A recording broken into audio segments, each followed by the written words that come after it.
Good afternoon, everyone, and thank you for joining us for today's webinar on collaboration, engineering, construction with Andy Brown, Operations, Engineering, Construction Training Board. My name's Robert Allen. I'm your APM Branches Manager. Sorry to say that our webcams don't appear to be working today, so it will just be the presentation rather than seeing myself and Andy. Thank you for joining us. This event will count towards your CPD, and please have a look at the handouts on the new ways in which you can record your CPD with the APM. If you have any questions, please feel free to submit this via your control panel. I will read these out to Andy at the end of the presentation and get you the answers. We're also using Slido throughout today's session, so please upload the slido.com. The hashtag is APM Behaviours, or you can use the QR code located on the screen, and we can go from there. So it gives me great pleasure to hand over to Andy. Andy, over to you. Thanks, Robin. If Robin, you could just give me an indication that you can hear me okay, that would be good. We can hear you loud and clear, Andy. That's great. Thanks very much. And good afternoon, everybody, and welcome to this brief on collaborating to deliver project efficiencies in the engineering construction industry. Unfortunately, I can only talk about the engineering construction industry and project delivery, but I hope that you will see some significant synergies within your own sectors in the context of your own project delivery organizations or projects that you're working on. And I would think that the aim of this session is to either further cement some of your understanding around collaboration, potentially an opportunity for you to contribute into the discussion through the chat, or if you've never really been exposed to collaborating on projects, then it gives you a first taster and maybe an opportunity to go and explore it a little bit further. Thank you to Rob and the team at the APM for giving me this opportunity, and a big thank you to Peter Benton of APM Scotland, who does more work to support the project management community in Aberdeen and the northeast that most people realise. And if you know Peter, I think you'll know what I mean.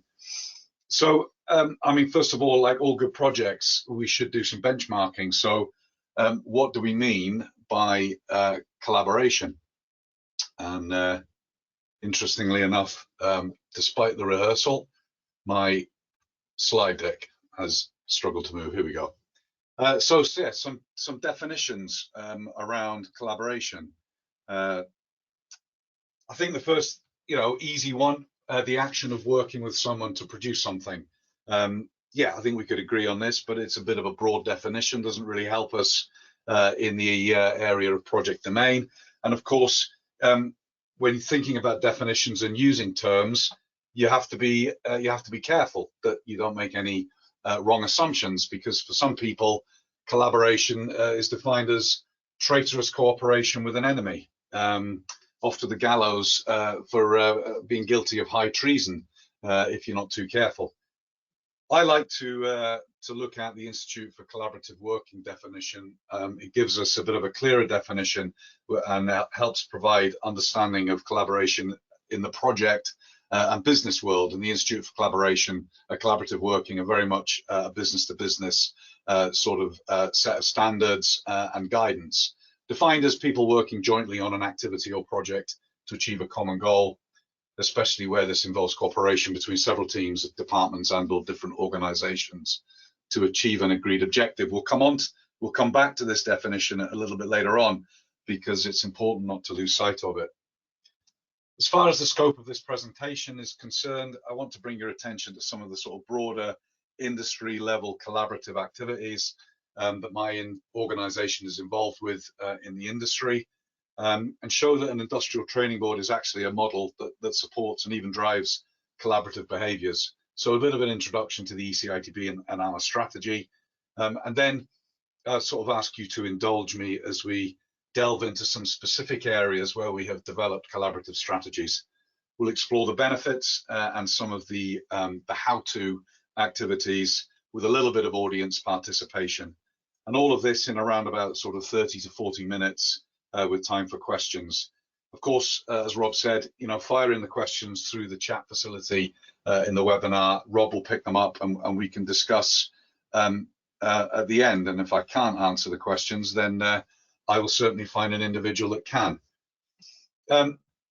Engineering Construction Industry Training Board. So I mentioned that an industrial training board or an ITB is a good collaborative model, but what is it? So we exist through statute, primary and secondary legislation. The primary legislation gives us, or at least my board, the authority, the legal duty, in fact, to raise a levy against a certain class of employer. And that certain class of employer is defined in the secondary legislation of the 1991 order.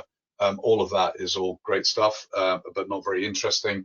The bottom line is we raise the levy to lead the engineering construction industry's training and development needs. And we do this by using the levy as a skills investment fund to support that training and improve productivity.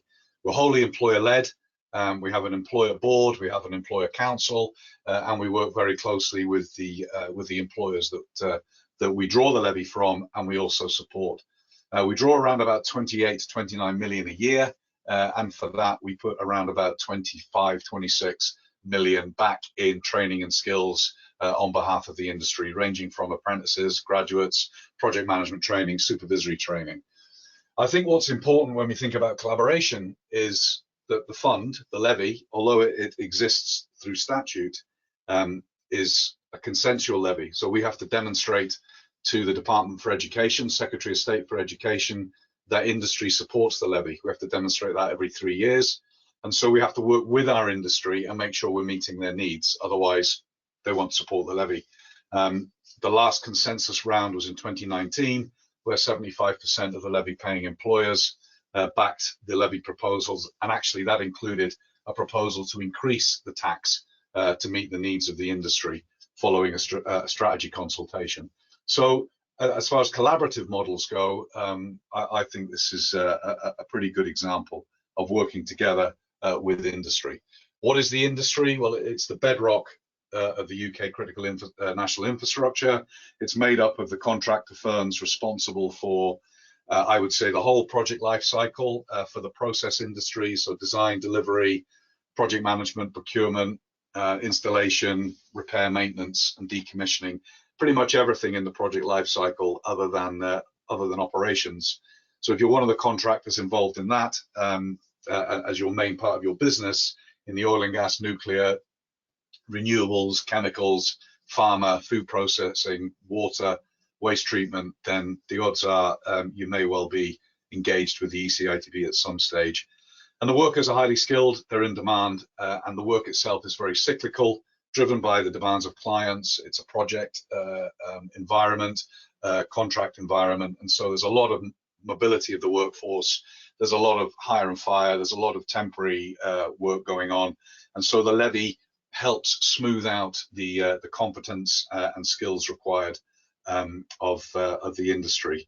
And you know, when asked if the ECITB levy and grant system incentivizes training that would not take place if it wasn't there, our last customer satisfaction survey in 2020, 76% of those employers responded to say you know, they agreed that the levy is a model of good practice. I mentioned the ECITB strategy previously. We're currently in our strategy period 2020 to 2022, and it runs alongside the levy consultation so that we can go out to industry, consult on the strategy, and then say, okay, this is costed, and this is what it's going to cost, and that we'll draw that, we'll fund it through the levy that's raised. So again, it's collaborative. We go out, we set the objectives with industry, and then we work with industry to deliver them. The drivers of change for our strategy, the light blue ones, they're ever present. Competition for skills, particularly when you think about the levels of infrastructure projects that are set to be delivered, not just in the process industries, but across civil construction and other areas as well. Then there's always going to be a competition for skills. We're always faced with the issue of an aging workforce, have been for a very long time, and making sure we've got pipelines of new entrants coming in to support or replace those. And competence is absolutely key in a high hazard environment, as you can imagine. Safety and productivity is absolutely paramount. They're the sort of base areas of the strategy. and of our time at the moment, it's supporting industry to work more effectively through Industry 4.0 and the use of digitalization. And we've just run a program on project data analytics as an example. And the real focus for the board and industry is the preparing for net zero, as you can imagine. And we'll come on to some of the things we've done very recently with industry around preparing for net zero. Of course, every strategy, no plan survives contact with the enemy. And the early parts of last year, we had to revise what we were doing, and we invested a lot of money in the retention of essential skills. We saw a complete drop off of apprenticeship numbers, so we developed our own scholarship program and make sure we can maintain a pipeline of new entrants coming into the industry. And we also provided some remote training and assessment. So, the strategy remains pretty flexible, but it's based around these three pillars of foundations, meeting the current skills needs, and preparing for the future. Enough of the introduction. Let's get on to the subject matter, and that's collaboration. I mentioned the Levy model is a collaborative model. And if we refer back to the Institute for Collaborative Working definition, people working jointly, well, we work with our employers on activity or project to achieve a common goal.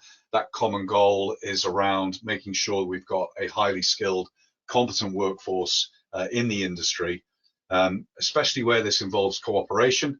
So we have to work closely with our employers.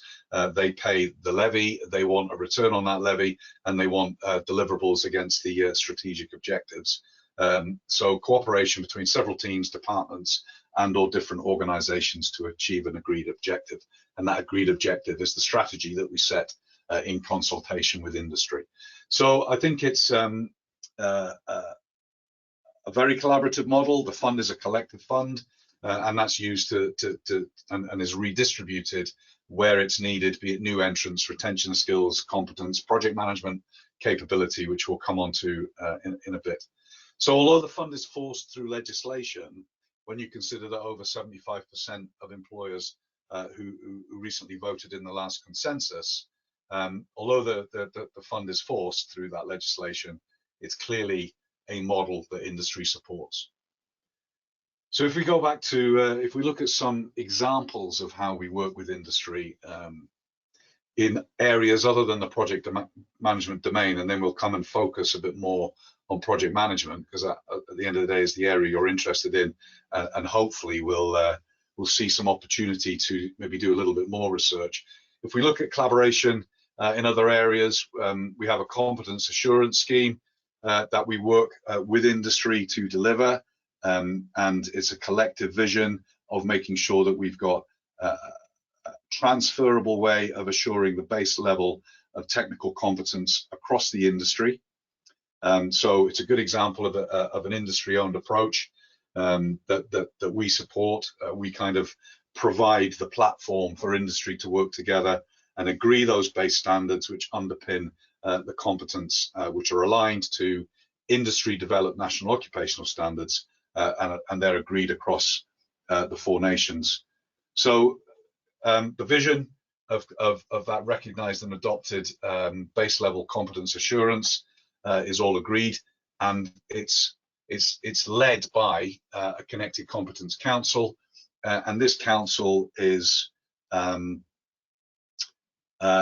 made up of senior leaders in the industry, managing directors, CEOs, client organizations, contractors, Scottish government, other senior stakeholders are driving this particular agenda, and then the delivery of it is subordinated to a delivery group made up of employers focusing on agreed single objectives across those 4 delivery areas. But I think the point to make here, which is really important, is here we have a significant program of work to assure competence assurance in a standardized way across industry, led by senior people in the industry. It's not easy. Just because we have this collaborative approach and alignment and buy-in with these MDs, you know, it's very, very difficult to cohere and align a whole industry to a particular program of work. And that's a real message when it comes to collaboration. Collaboration is not an easy route to achieving things. Actually, it can be a very difficult route. And what it needs is strong leadership to keep everybody aligned to an objective that everybody believes in, because the achievement of it can be significantly challenging, because it's easy to go and pursue your own objectives. It's not easy to consider the whole, the wider objective, and work towards that. Quite often you've got to suffer a little bit of a loss to achieve that broader objective. Come on to that in a moment or two. Another area where we are working quite closely with industry is we've just launched an energy transition leadership program, a postgrad level program to support businesses in preparing for net zero. So we work with industry, we work with Strathclyde and Robert Gordon universities to develop these modules and bring them to our market. And we kicked off yesterday's the first module yesterday, which is all around global energy markets, barriers to entering the market, and preparing your business for energy transition. So these are just examples of collaborative activities, and another one that's worthy of mention is working with Hinkley Point C. We work with EDF. We work with the MEH Alliance contractors. These are the mechanical, electrical, and HVAC contractors, local training providers, national training providers, and the unions to develop programs to make sure that the project's got the right level of skills. But it's in the area of project management that I really want to draw focus into for the rest of this presentation. It's probably the area that you're most interested in, and introduce you to the ECITB Project Management Steering Group. So this is a membership group that we have running in Aberdeen, and from a stakeholder engagement perspective, you know, we've got the right levels of people from the right organizations sitting around a table on a sort of 6-weekly, 2-monthly basis, looking to drive and positively influence the skills and competencies of project management and project leadership across the oil and gas, renewables, and energy transition sectors that relate to engineering construction. It's focused on the northeast of Scotland because that's where they're based. It was initially and originally an oil and gas focus, but of course that focus has broadened out now. And the vision is to continually impart best practice project execution within these energy related organizations. And we do this through capacity building, knowledge sharing within the sector, and knowledge transfer from other sectors and regions. And I guess, you know, APM is a good model of special interest groups and collaborative working and knowledge generation and knowledge sharing. Of course it is. And so APM are part of the Project Management Steering Group, and we've got a good split between operators, supply chain, and other organizations. So what is it that this group does? We kind of set the agenda for a number of working groups, and I'll rattle through these, and I'll pause and kind of amplify some of these working groups because these are important examples of collaboration. The competence one, I think, is one that's definitely worth a mention. The competence group lead on things like project management mentoring.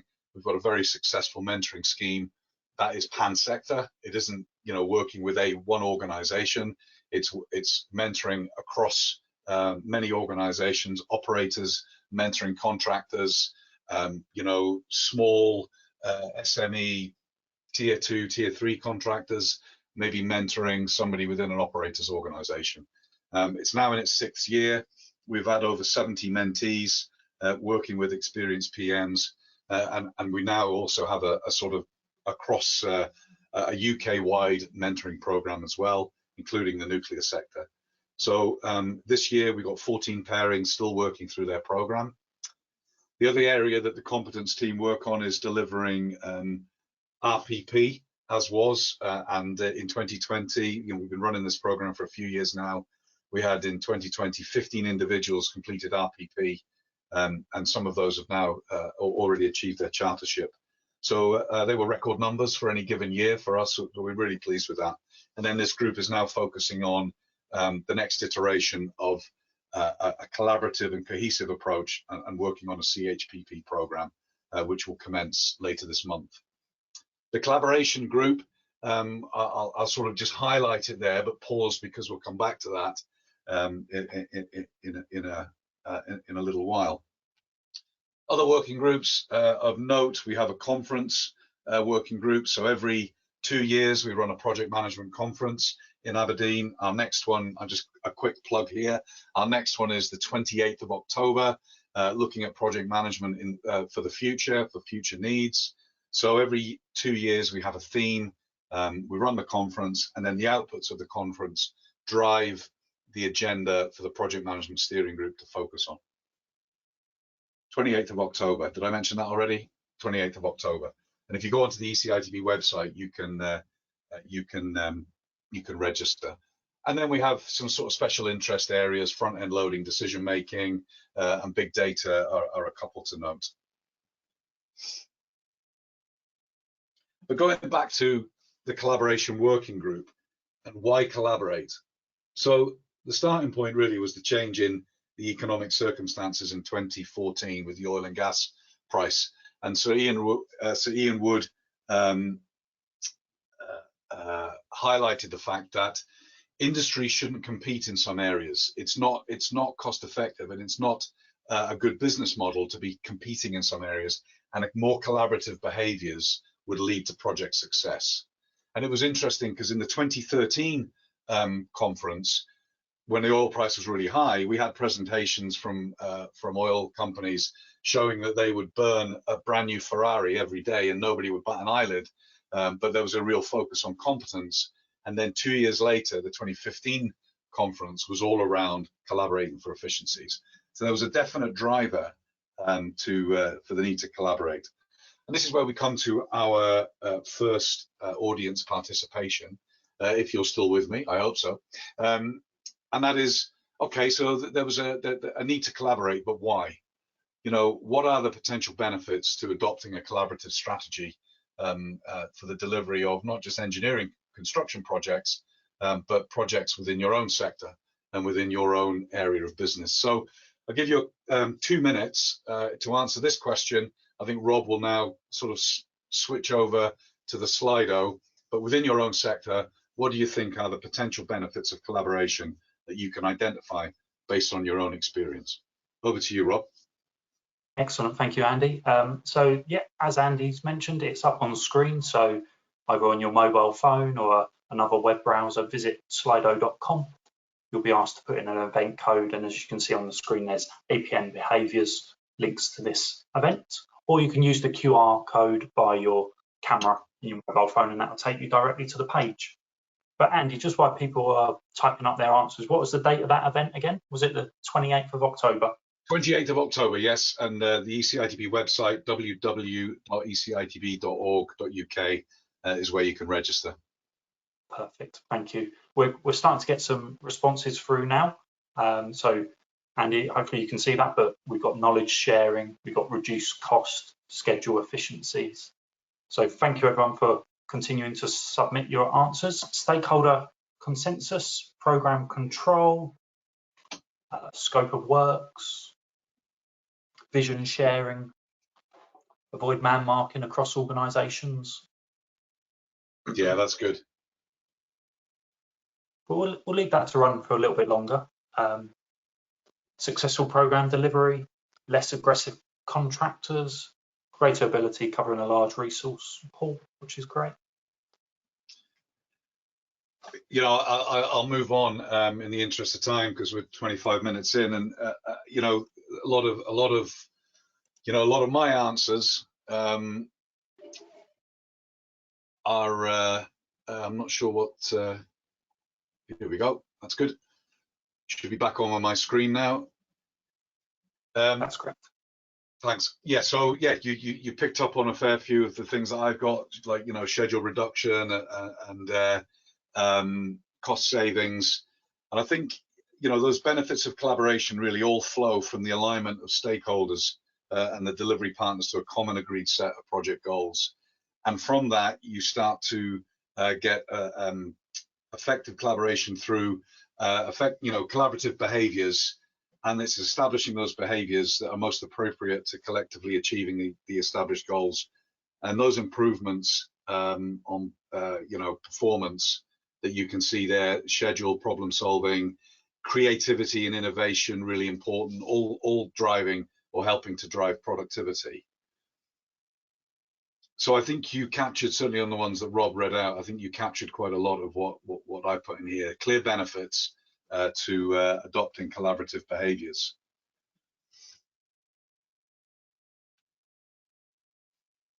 I'll just wait for my slide transition to start to work again. That's interesting.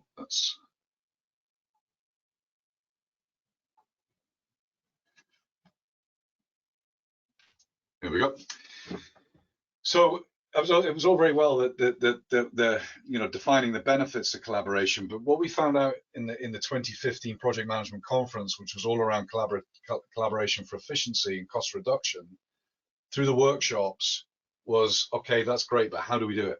How do we actually set up projects to be delivered in a more collaborative environment? And so as I said, the conference sets the agenda for the steering group. So the steering group took that away, and we pulled together a smaller collaboration strategy working group and developed the first iteration of what is called the ECITB Project Collaboration Toolkit. Now, I don't know if I think, Rob, we're going to run another quick Slido, aren't we? And just establish how many people have actually seen or heard of the ECITB Project Collaboration Toolkit. I'd be very interested to know if you're able to run that very quickly, Rob. Yeah, no, certainly. So it's up on screen now. So a continuation of the same code. So it should have popped up on your screen.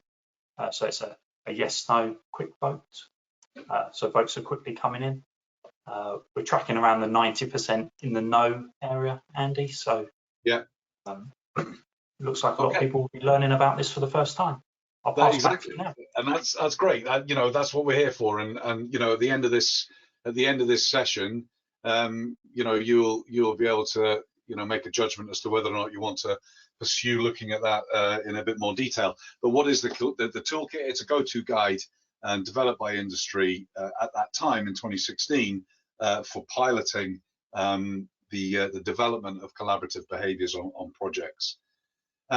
So what I just want to again test, and it seems that every time we transition, there we go. So the next question for Slido then is one of those key challenges is setting the environment that leads to those desired behaviours. So again, within your experience, what are the key actions required to establish a collaborative environment that you can identify based on your own project experience? And again, we'll just spend a couple of minutes on this, 1 or 2 words through the Slido of how you think you can best set up a project to be more collaborative.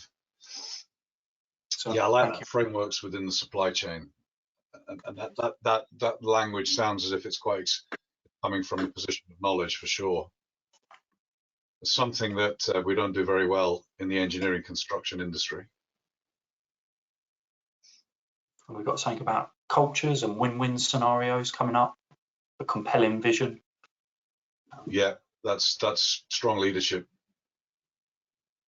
And now they're flooded in, defined an agreed scope and objective, business plans with partner organisations, removal of barriers, clear idea of what success looks like. That's great. Key user requirements understood. Effective communications for sure. We'll go back to we'll go back, and I like that the T word coming up there, establishing trust. That's definitely a central theme. Fair approach, treating everybody fairly. If we can go back to the presentation, thank you. Perfect. And if you click back on your slide, it should then allow you to navigate through. Yes, great. To establishing a collaborative environment, these are all the areas that are contained within the Project Collaboration Toolkit, which we'll look at in a second.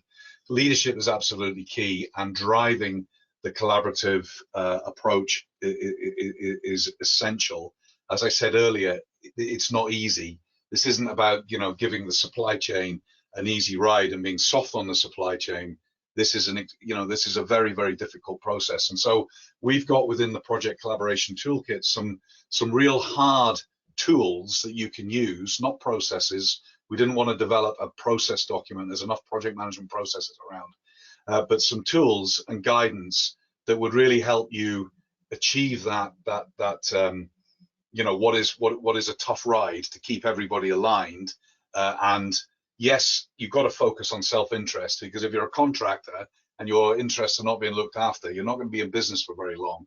But keeping people on track and aligned to those broader goals, and some of the things around win-win culture that were mentioned in the Slido there are absolutely correct. But as I say, not easy. So we created this this document, which is available on our website. You can just go onto the ECITB website, under the training tab, you can find, or look, I'll show you the URL in a second. So we developed this in 2016 for piloting. We piloted it, we tested, adjusted, and last year we launched edition 2 and the final edition of this document. And hopefully I'll be able to demonstrate one or two things for you on our website, which hopefully you can see now. And Rob, let me know if things are going wrong. Yeah, on our website, www.ecitb.org.uk, professional management training, Project Collaboration Toolkit. But if you just Google Project Collaboration Toolkit, you'll get this. It's free to access and download. There are some videos of industry people talking about it. It's broken down into bite-sized chunks of sort of introductory text, and then it's developed over 4 phases: establishing a collaborative environment, setting up a project for collaboration, executing a collaborative project, and then closing out and learning. And if we just, I was going to run a quick video, but I think the audio is not great on that, so I'll just talk you through that. If we look at some of the content with what's on the website, all of this is downloadable. When you download, you can download the actual toolkit PDF copy, as I say, free to access.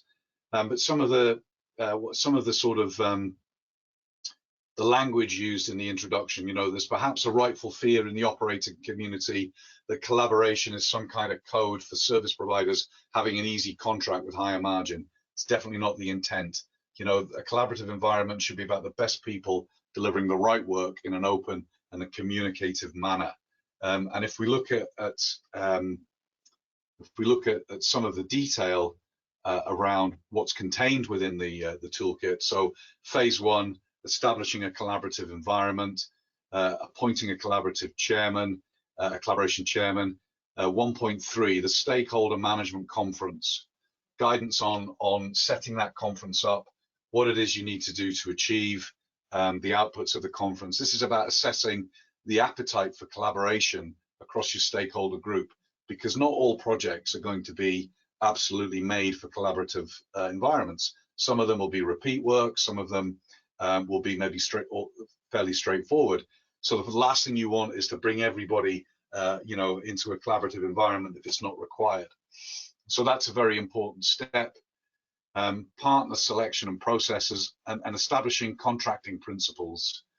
This was mentioned in the Slido by some of you folks about the contracting environment and how important it is to make sure that, you know, we all need a supply chain, and this transactional hierarchical approach through traditional contracts of pushing risk as far down as the supply chain as possible, all that does is lead to behaviors of self-interest, which means the supply chain is only interested in their own needs. I mean, you're more likely to get into a hostile relationship and a hostile environment where those supply chains are looking for things to go wrong so they can make more margin from penalties and clauses and legal issues. And all of that does to the greater objectives and aims of the project is delay it, inflate the cost, or limit the scope. So the contracting strategy is absolutely essential. And here we are in 2021, and OG UK, previously Oil and Gas UK, OG UK, are now pushing supply chain principles.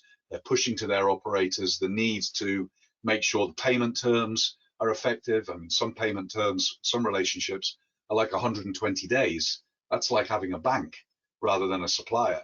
And so get your payment terms down to 30 days.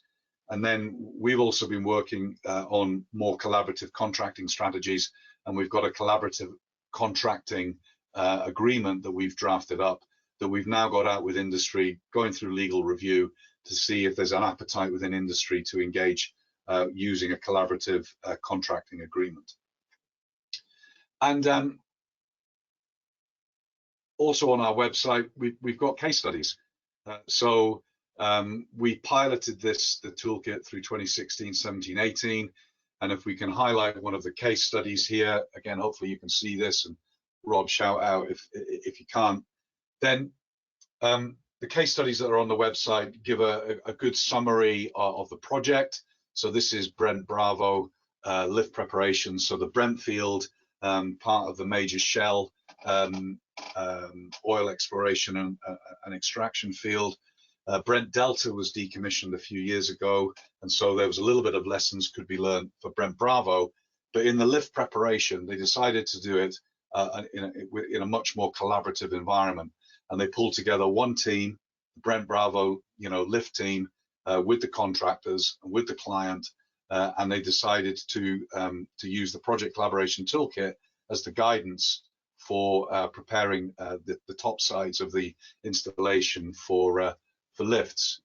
And we can see the key project collaboration success factors here was, senior management commitment to support a collaborative project. So that's an absolutely key element. And the case study sort of goes through how they used the phases, some of the key learnings and success factors from those phases during the execution of the project.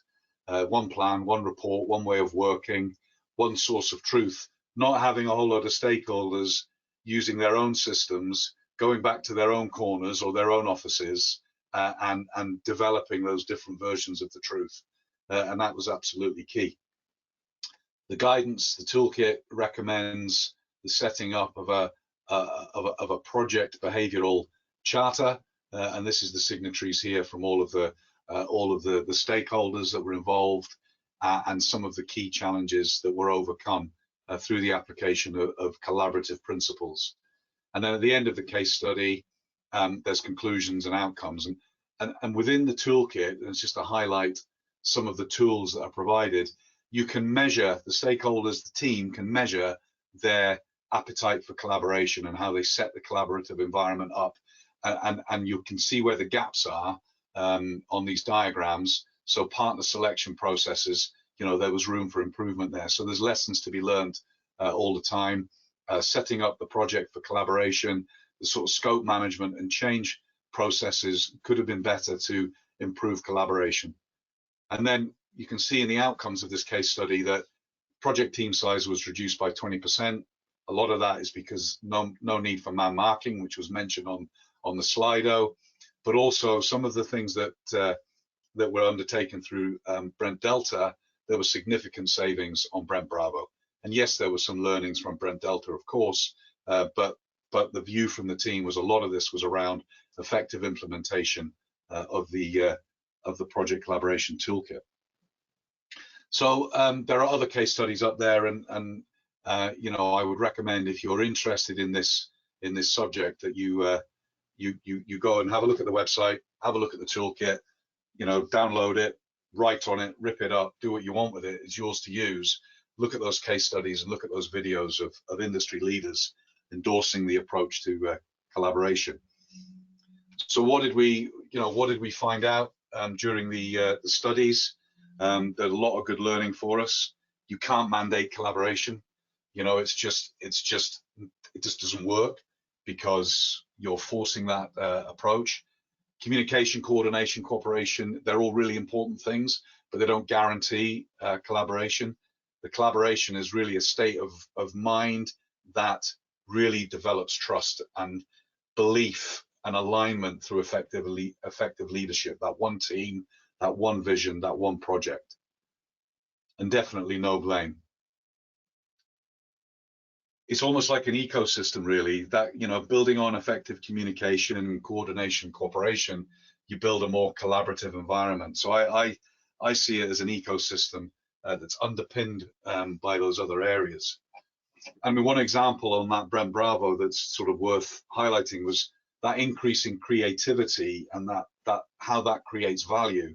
So one example was the contractor that had the responsibility to protect all of the topside infrastructure during the lift was struggling with a solution. Their solution was concrete casings to protect the vulnerable pipework, but they were heavy, it was expensive, it was time consuming.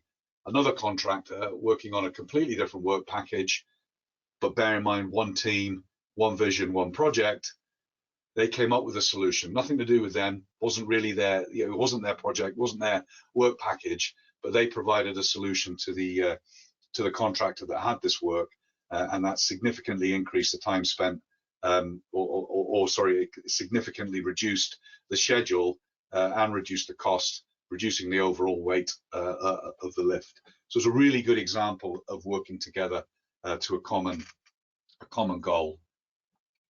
You know, we've established that we know it's possible to achieve up to 70% cost savings on a like-for-like project. And we see no reason why substantial savings can't be achieved on other projects through collaborative working. I've possibly hit the mark, Rob, I don't know, 40 minutes, but thank you for listening. Thank you for taking part in the Slido, and yeah, happy to take any questions. Over to you, Rob. Excellent. Thank you, Andy. Thank you for sharing it. It looks like a great toolkit. Great case studies, etc. I'll definitely dive into the questions if that's okay. And Catherine has asked, what were the key success factors in bringing the project collaboration to the market? Yeah, so the toolkit, I think first and foremost, it was that sort of strong view from the project management conference. It's almost like our own stakeholder management conference to a certain extent. The conferences, we have 250 people go there. You know, they pack out the, or they used to before pandemics, you know, they pack out the Aberdeen Exhibition Centre, and, you know, the top issue in 2015 was collaborating for efficiency. So the steering group had the mandate, had the request from the community, and then the smaller group was led by the MD of one of our largest contractors who firmly believed in collaboration. He was supported by a project director from Shell who again had experience of effective collaboration, and that leadership was the key success factor to bringing the toolkit to the industry. Excellent. Thank you, Andy, and Catherine, I hope that helps. Daniel has asked, and looking back, he said, in the early 2000s, partnering and umbrellas were the pioneering ways of working.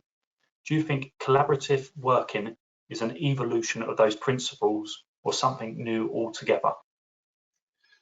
No, I definitely think it's an evolution. I don't think collaboration is new, is brand new, but I think like many things, there are lots of good initiatives are developed in response to a crisis. So in the oil and gas sector, Crine was an initiative before my time, an organization that's close to us, the European Construction Institute, developed the active principles, of which a lot of the collaboration toolkit refers to. The active principles, achieving competitiveness through innovation and value enhancement, they were developed in the 90s. They're still relevant, but it's often a condition of the industry or the economy or whatever sector you're working in, which really drives the focus. So OG UK working on their supply chain principles now is in recognition of, you know, significant downturn 2014, 2015, started to recover, and then the pandemic hit, oil price hit the floor. So you just can't, as a supplier and a supply chain, you just can't keep moving through these boom and bust times. It wears you down, and in the end, you'll go and do something else. So you're at risk of losing your supply chain. So no, Daniel, the answer I think is this isn't new. It's an iteration. It's an iteration born out of a need. And maybe one of the things that we don't learn very well is that we keep these going. We keep these behaviours going, even in the good, even during the good times. We're about to embark on a decarbonisation of the industrial clusters of the UK, and these will be wholly fragmented stakeholder groups. They'll be publicly and privately funded, so the margin will not be there. So if we're not careful, if we go for traditional relationships and traditional behaviours and non-collaborative behaviours, there won't be enough margin there for the supply chain, and we'll struggle to deliver. And it's something that we all have a vested interest in decarbonising. So yeah, building on good practice and iterating, but making sure that when the time's right, these things are known and understood and implemented. Excellent. Thank you, Andy. And Daniel, thank you for your question. Glenn has asked, is the approach based on BS 11,000 collaborative business relationships? Yeah, 100%, Glenn. And we looked at that, and that's the Institute of Collaborative Working that supports that British standard. I think it's now an ISO. And it's referenced in the toolkit quite significantly. But what we found for project delivery, it was too business to business focused and not really suitable to implement their tools and their techniques and their guidance in a project environment, because it wasn't as focused on project delivery and supply chain engagement and contracting strategies, in its form. So used it as guidance. So the stakeholder management conference, for example, we would recommend that prior to the conference, you would run a self-assessment. So all stakeholders that are going to come to that stakeholder management conference and agree or not whether to set up a collaborative environment, we would recommend they all did a self-assessment beforehand, and then we would look at that self-assessment and assess the appetite for collaboration.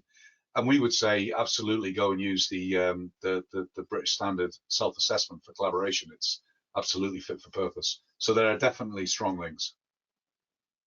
Excellent. Thank you, Andy, and thanks for the question.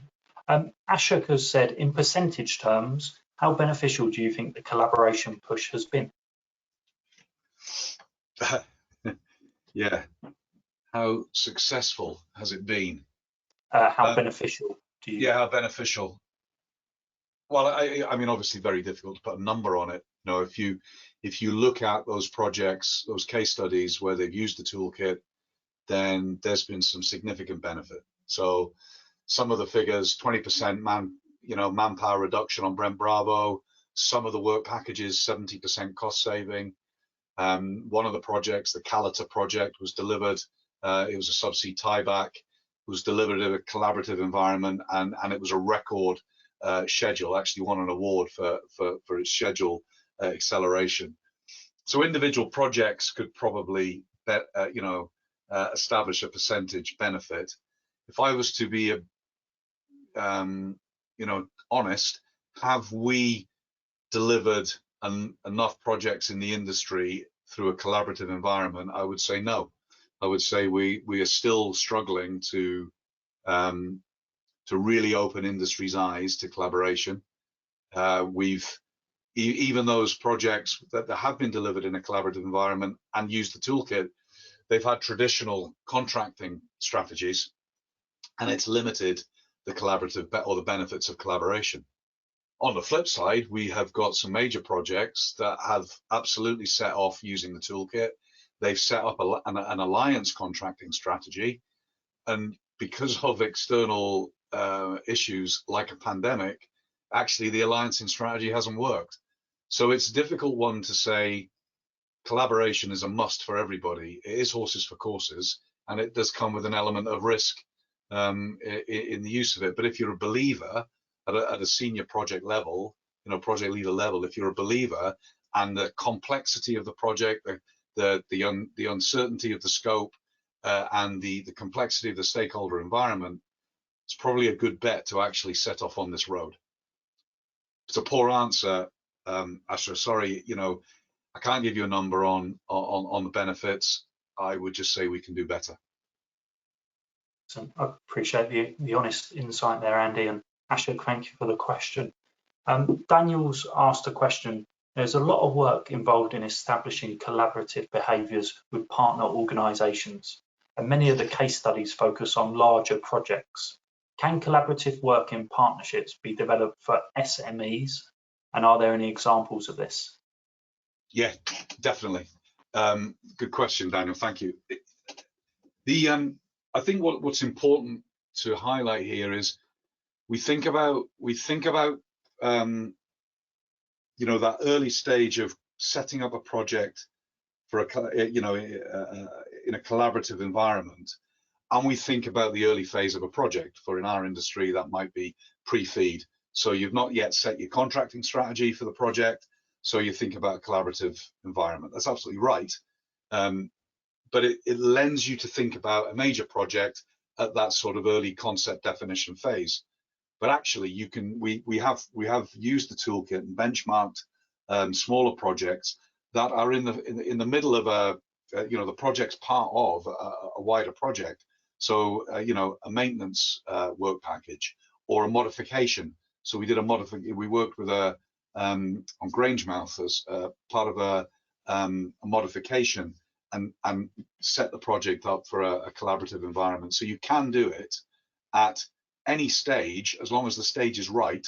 It doesn't necessarily have to be at the front end of a major project. It could absolutely be at that modification stage or something smaller, and definitely works for SMEs without a doubt. Excellent.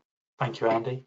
I'd just like to say thank you to Andy for giving up your time and your knowledge, and I wish you well with your upcoming event on the 28th of October and the good work you're doing with the Collaboration Toolkit.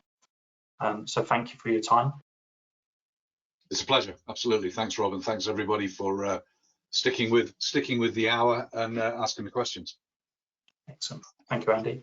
I'd also like to extend the thanks to everyone who's joined us today, who's got involved with the interaction elements, posted some great questions. We're now getting some lovely comments through, Andy, and I'll send those through to you. Mandy says, thanks very much for the interesting webinar. Ashok said, thank you for the very good presentation.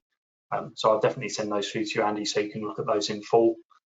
It just really leaves me to wish everyone a good rest of the day. I hope you keep well, and we look forward to seeing you at future events. So bye for now.